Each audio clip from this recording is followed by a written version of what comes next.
Est-il possible de créer soi-même des serious games? Oui, mais vos réalisations ne seront pas comparables avec celles du commerce. En effet, la création professionnelle de jeux et serious games est un véritable métier qui mobilise des compétences spécifiques. Globalement, la création d'un jeu se découpe en deux phases. La première phase est celle qui consiste à élaborer un principe de jeu, tâche généralement effectuée par un concepteur de jeu ou game designer. La seconde phase est la plus longue, car elle consiste à fabriquer le jeu lui-même. Cela nécessite des compétences artistiques, que ce soit pour dessiner un plateau de jeu de société ou les personnages d'un jeu vidéo. Le support numérique implique également les compétences techniques en informatique pour pouvoir programmer le logiciel du jeu. Et n'oublions pas que les jeux vidéo ont également besoin de son et de musique. Dans l'industrie, plusieurs corps de métiers collaborent donc pour réaliser des jeux de qualité professionnelle. Là où un jeu sur téléphone mobile nécessitera environ 1 an de travail pour une équipe de 3 à 4 personnes, la création d'un jeu sur console de salon mobilise des équipes pouvant aller jusqu'à 300 personnes pendant plusieurs années. En marge de ces productions industrielles, il existe une sphère dédiée à la création de jeux vidéo en amateur, dans lequel des personnes arrivent à réaliser, seules ou en petits groupes, des jeux en quelques jours, voire seulement en quelques heures de travail. Si leurs réalisations sont forcément beaucoup plus modestes d'un point de vue technique, elles n'en restent pas moins très amusantes. Par exemple, à l'origine des jeux comme Tetris ou plus récemment Flappy Bird sont des jeux amateurs. Comment font donc ces amateurs qui ne possèdent pas les compétences techniques des professionnels pour arriver à réaliser des jeux vidéo tout aussi amusants?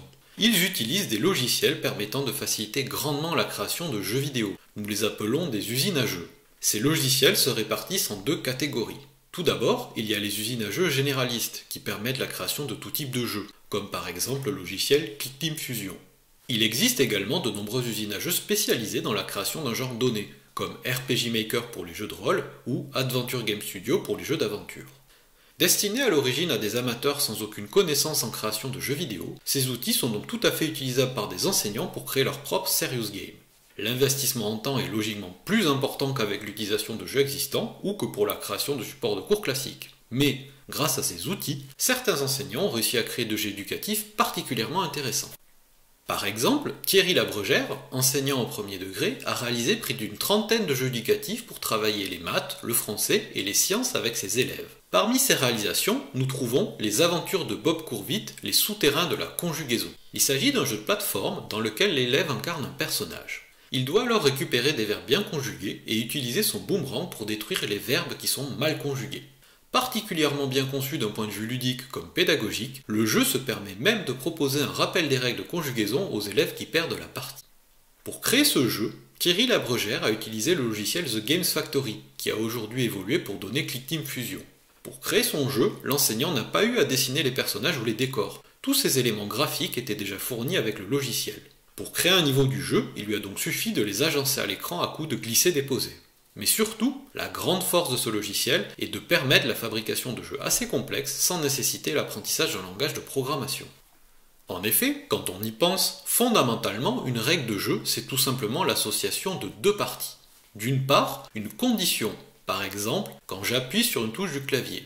Et d'autre part, une action, par exemple, alors déplace le personnage vers le haut.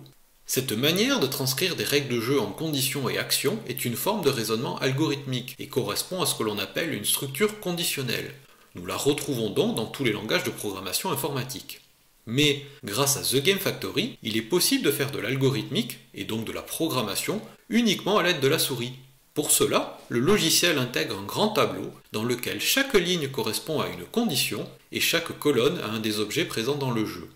En cliquant sur une case, un menu déroulant apparaît. Il vous permet de choisir une des nombreuses actions possibles associées à l'élément de la colonne correspondante. Cette action s'effectuera à chaque fois que la condition au début de la ligne est remplie. La création de conditions se fait d'une manière similaire. En choisissant une des conditions possibles dans une liste déroulante, vous rajouterez une nouvelle ligne au tableau. En conclusion, avec ce genre d'outil, la création de serious games numériques devient donc possible, même pour un enseignant travaillant en solitaire. La réalisation de jeux sur mesure pour vos élèves ou étudiants est forcément plus chronophage que la construction de supports de cours plus classiques. Mais il s'agit là d'un moyen relativement accessible pour avoir des serious games qui soient totalement adaptés à vos cours.